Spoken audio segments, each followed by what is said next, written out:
शारदीय नवरात्री ही 15 ऑक्टोबर ते 23 ऑक्टोबर 2023 या दरम्यान साजरी केली जाणार आहे. असे मानले जाते की देवी दुर्गा नवरात्रीचे 9 दिवस पृथ्वीवर वास्तव्य करते, भक्तांचे सर्व त्रास दूर करते. नवरात्रीचे 9 दिवस महत्त्वाचे असले तरी सुद्धा अष्टमी आणि नवमीचे विशेष महत्त्व आहे. शारदीय नवरात्रीतील महाअष्टमी 22 ऑक्टोबर 2023 रोजी आहे. नवरात्रीच्या 8व्या दिवशी देवी महागौरीची पूजा केली जाते. अश्विन शुक्ल अष्टमी तिथी 21 ऑक्टोबर 2023 रोजी रात्री 9:53 सुरू होते ते 22 ऑक्टोबर 2023 रोजी रात्री 7:58 असेल. या दिवशी उपवास करून कुलदेवीची पूजा केली जाते. शारदीय नवरात्रीची महानवमी 23 ऑक्टोबर 2023 रोजी आहे. हा दिवस माता सिद्धिदात्रीला समर्पित आहे. अश्विन शुक्ल नवमी तिथी 22 ऑक्टोबर 2023 रोजी सायंकाळी 7:58 पासून ते 23 ऑक्टोबर 2023 रोजी सायंकाळी 5:44 असेल. नवमी तिथी ही शारदीय नवरात्रीचा शेवटचा दिवस आहे.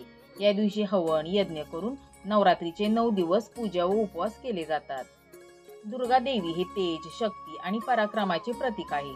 शारदीय नवरात्रीच्या 9 दिवसात देवीची उपासना करणाऱ्यांचे सुख, सामर्थ्य, तीक्ष्णता, सामर्थ्य, आत्मविश्वास आणि ऊर्जा वाढते. देवी पूजन करताना विशेष महत्त्व असते ते कुमारिका पूजनाला. कुमारिका पूजनाशिवाय देवीचे पूजन पूर्णत्वास जात नाही अशी मान्यता आहे. कुमारिका पूजन कसे करावे, कुमारिका पूजन का केले जाते याविषयीची माहिती आज आपण या व्हिडिओमध्ये पाहणार आहोत. तर हा व्हिडिओ तुम्ही शेवटपर्यंत नक्की पहा आणि व्हिडिओ आवडल्यास लाईक करा. संपूर्ण वर्षभरात 4 नवरात्रांसह अनेक सण उत्सवांमध्ये देवीचे पूजन केले जाते. चातुर्मासातील श्रावण महिना असो किंवा दिवाळी असो, देवीचे पूजन करण्याची प्राचीन परंपरा आपल्याकडे आहे. देवी पूजन करताना विशेष महत्त्व असते ते कुमारिका पूजनाला. कुमारिका पूजनाशिवाय देवीचे पूजन पूर्णत्वास जात नाही अशी मान्यता आहे. चैत्र आणि शारदीय नवरात्र उत्सवात देवीचे विशेष कृपा आशीर्वाद प्राप्त करण्यासाठी विशेष व्रताचे आयोजन केले जाते. यामध्ये कुमारिका पूजनाला अधिक महत्त्व प्राप्त होते. कुमारिकांना देवीचे प्रतीक मानले जाऊन त्यांचे पूजन मानपान केले जाते. कुमारिका पूजनाने देवी प्रसन्न होते आणि शुभ आशीर्वाद देते असे मानले जाते. कुमारिका पूजन कसे करावे, कुमारिका पूजनात कोणत्या गोष्टी आवश्यक असतात, तर चला आता आपण हे जाणून घेऊया. नवरात्रीत कन्या पूजनाचे खूप महत्त्व आहे. कुमारिका म्हणजे साक्षात देवीचे रूप आहे असे मानले जाते. नवरात्रीत प्रत्येक दिवस हा शुभ मानला गेला आहे. तरी सुद्धा नवरात्रीत जमेल त्या दिवशी किंवा अष्टमीला किंवा नवमीला कन्यापूजन करणे सर्वात श्रेष्ठ मानले जाते. तर सगळ्यात आधी आपण बघूया की कोणत्या वयाच्या मुलींचे कन्यापूजन केल्यामुळे काय फळ मिळते ते. कन्यापूजनासाठी 2 ते 10 वर्षापर्यंत वयाच्या मुलींची पूजा करण्याची परंपरा आहे. 2 वर्षाची कन्या कुमारिका असून तिच्या पूजनाने दारिद्र्य दूर होते. 3 वर्षाची कन्या त्रिमूर्ती असून तिच्या पूजनाने सुख समृद्धी नांदते. 4 वर्षाच्या कल्याणीची पूजा केल्याने घरात कल्याण होते. रोहिणी रूपातील 5 वर्षाच्या कन्येला पूजल्याने आजारांपासून मुक्ती मिळते. 6 वर्षाची कन्या कालिका स्वरूपात असून तिची पूजा केल्याने राजयोग प्राप्त होतो. 7 वर्षाची कन्या चंडिका रूपात असून ऐश्वर्य प्रदान करणारी असते. शांभवी रूपात 8 वर्षाच्या कन्येची पूजा केल्यास विजय प्राप्त होतो. 9 वर्षाची कन्या दुर्गा देवीचे रूप असून शत्रूंचा नाश करते. सुभद्रा रूपात 10 वर्षाची कन्या पूजल्याने सर्व इच्छा पूर्ण होतात. तर अशा प्रकारे नवरात्रीमध्ये 2 ते 10 या वयोगटातील मुलींचे पूजन आपण कन्यापूजना दिवशी केल्यानंतर आपल्याला सर्वतोपरी लाभ मिळतात. आणि आता आपण यानंतर कन्यापूजन कसे करावे तर ते बघूया. सगळ्यात आधी मुलींचे पाय धुवायचे.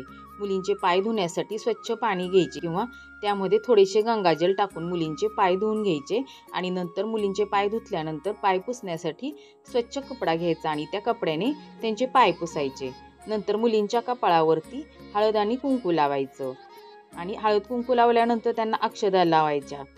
त्यानंतर त्यांच्या हातामध्ये रक्षासूत्र बांधायचं आणि मुलींच्या पायावरती फुले अर्पण करायची. अशा प्रकारे मुलींचे पाय पुजून झाल्यानंतर त्यांना बसण्यासाठी आसन द्यायचे आणि नंतर आपल्या इच्छेनुसार त्यांना जेवू घालायचे. खीरपुरीचं जेवण द्या किंवा जर का तुम्हाला एखादे फळ द्यायचे असेल तर तुम्ही फळ देऊ शकता किंवा मिठाई देऊ शकता. तुमच्या इच्छेनुसार मुलींना काहीतरी खायला द्यायचं आणि नंतर आपण मुलींना दक्षिणा द्यायची. कन्यापूजनानंतर मुलींना दक्षिणा देण्याचे विशेष महत्त्व आहे. मुलींना दक्षिणा दिल्यानंतर माता दुर्गेची विशेष कृपा होते. नवरात्रीमध्ये अष्टमीला किंवा नवमीला तुम्हाला 9 मुलींचे कन्यापूजन नाही जमले तरी तुम्ही एका मुलीचे कन्यापूजन केले तरी सुद्धा फलप्राप्ती होते. 1 कुमारिकेचे पूजन केल्यास ऐश्वर्य प्राप्ती होते. तसेच 2 कुमारिकेचे पूजन केल्यास मोक्ष प्राप्ती होते. 3 कुमारिका पूजल्यास अर्थ, धर्म आणि कामप्राप्ती होते. राज्यपद प्राप्तीसाठी 4 कुमारिकांची पूजा केली जाते. विद्याप्राप्तीसाठी 5 तर षटकर्म सिद्धीसाठी 6 कुमारिकांची पूजा केली जाते. 7 कुमारिका पूजल्याने राज्य प्राप्ती तर संपत्ती प्राप्तीसाठी 8 कुमारिका पूजल्या जातात. 9 कुमारिका पूजल्याने पृथ्वीचे राज्य मिळते. कन्यापूजनात भैरव म्हणून एका मुलाला अर्थात मुंज झालेल्या मुलाला बोलवावे. नवरात्रीत कन्यापूजनाचे महत्त्व आहे, परंतु केवळ कन्या पूजल्याने पूजा पूर्ण मानली जाणार नाही. जोपर्यंत त्यामध्ये एका मुलाचे आपण पूजन करत नाही तोपर्यंत. कन्यापूजनामध्ये 9 मुलींच्या बरोबर एका मुलाची बटूक म्हणून पूजा करावी. प्रत्येक देवीच्या मंदिरात सुरक्षेसाठी महादेवाने आपल्या रूपात भैरव यांना स्थान दिले आहे.